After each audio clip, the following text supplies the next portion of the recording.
Hello, my name's Chris, and today I'm taking a look at the new Sky-Watcher Esprit 70EDX. I've not seen much information about these online, no reviews on YouTube or anything like that. So I borrowed one from First Light Optics to take a look, and I've already unboxed it and made a video, but realised when I looked at the footage that I was moving my head around way too much and it'd probably make people a bit seasick. So I'm trying to keep my head really still and we'll give it another go.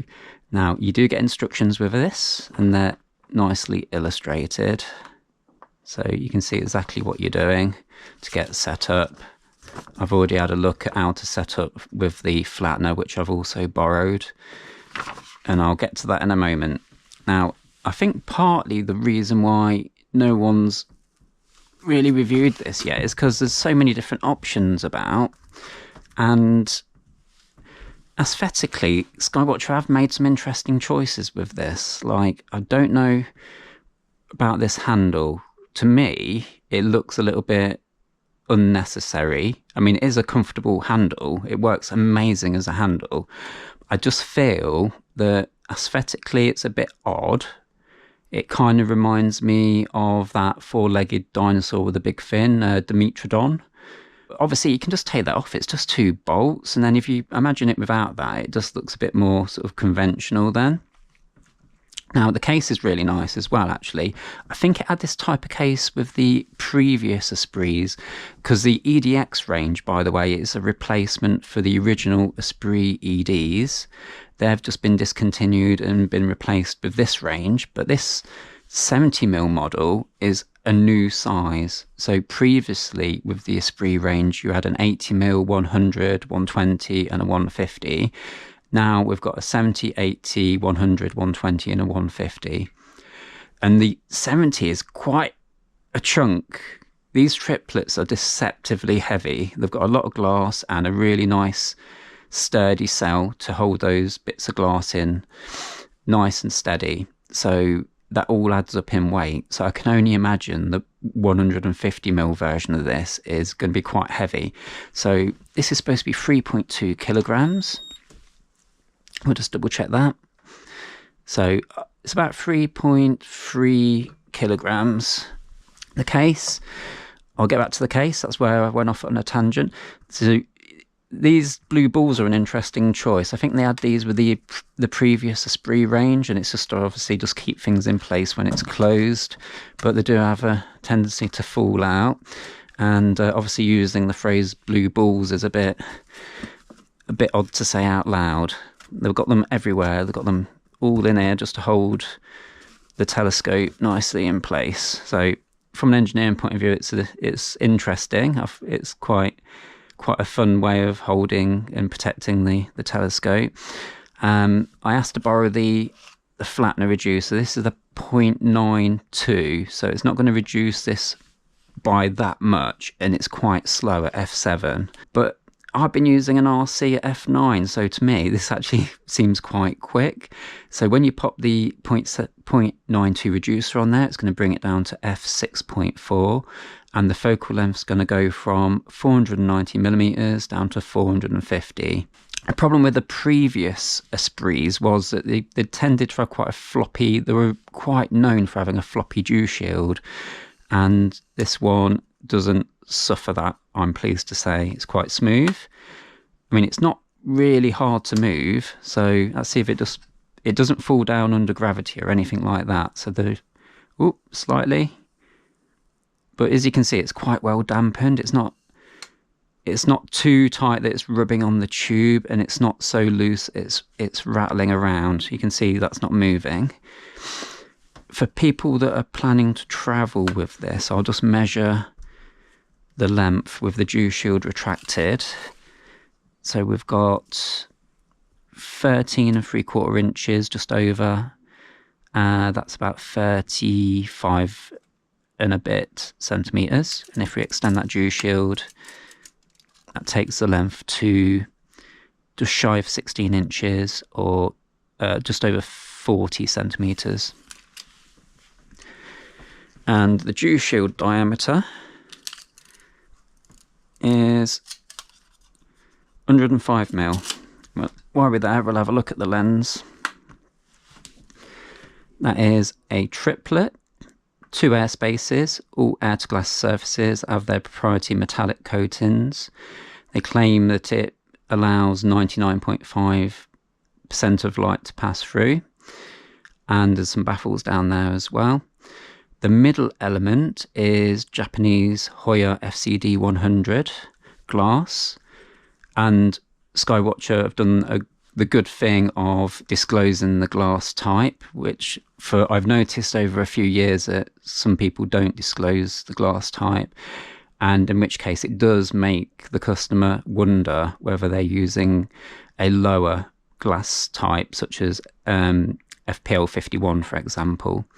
But this has the Hoya FCD 100, which is right up there with the really high, the really well-corrected glass types with high ABE numbers of 95, including fluorite and FLP, OR FLP 53. So it's got the very good, well-corrected glass type in this, and it's a triplet. So I'm expecting really good images from this.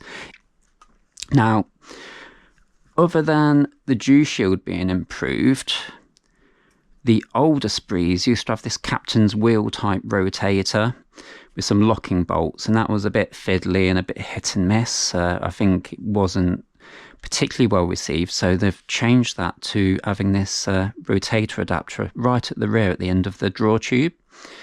So instead of the whole focuser turning, we've now got this nailed ring that we can turn, and then just turn your camera to orientate it and then lock it, and then that's locked into position. Whilst we're having a waggle of things, that's just rack the focuser all the way out and just give it a good, there's absolutely no play there at all. I'm quite hopeful this will be a decent focuser. It's a 2.8-inch rack and pinion focuser, which is quite a chunkster on a little 70mm apo. So yeah, the locking mechanism's quite funny as well. Look, it's got this little lever on the bottom. Lovely flat surface for putting a bracket for an EAF, electronic autofocuser. So these cost £729 and £169 for the Flattener. So that's a total of just shy of 900. I think that works out to about, I looked at the exchange rate today for US dollars, and it was about $1,000 for the telescope and about $1,200 with the Flattener, basically. I won't do anything further on this video because my camera is got a 1-inch sensor. It's 1-inch class sensor. It's it's a very good camera. It's the ZWO AirSci 533. It's a really great Astro camera, but it is a small sensor. And the Flattener for this is touted as covering, where's it gone, the Flattener? This is touted as covering full frame.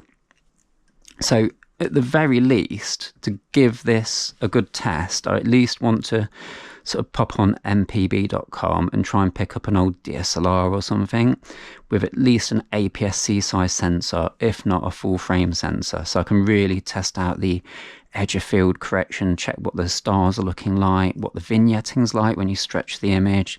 But for now, I think the final thing I'll do is just show you how the Flattener goes on the back. So at the back, it's a 2-inch push fit with brass compression rings. Remove that.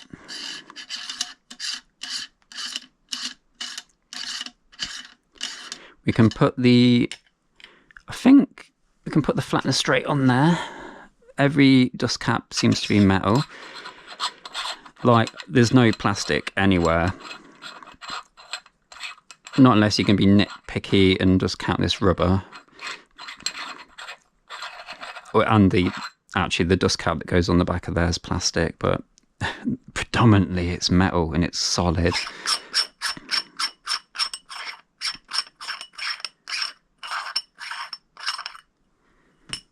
I hope I've kept my head still throughout this. I kind of got carried away.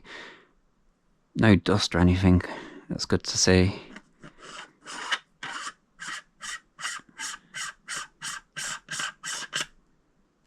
And then there's a couple of adapters that come with this. There's an extension tube, and this is the photographic one. This comes apart, but I think you can screw a 2-inch filter in there as well. If we screw that on there, then we've got our M48 adapter, so you can put an M48 camera T-ring on there to your DSLR or your mirrorless camera, or to extension tubes to your Astro camera, and the extension tubes usually come with the Astro camera to set up your 55mm backspacing, or whatever the backspacing is for this. I've not actually checked. There's a finder shoe with 2 bolts to lock that down. There's a plate there. I don't really know what's going on with that, I'll be completely honest. This is really my first time having a good look at this. Let's pop the dust cap back on there, see how that fits as well. Yeah, that's nice. It's not falling off like my GSO scope. I mean, it is a solid thing. Oh, that's measured the dovetail as well, because that might be useful for someone to know the length of that. Sometimes these are supplied with very short dovetails and they're difficult to balance your Astro gear. This is 6 1/4 inch, or 16, just shy of 16 centimeters. There is a 1/4 inch 20 there, but it's quite recessed in, a slot.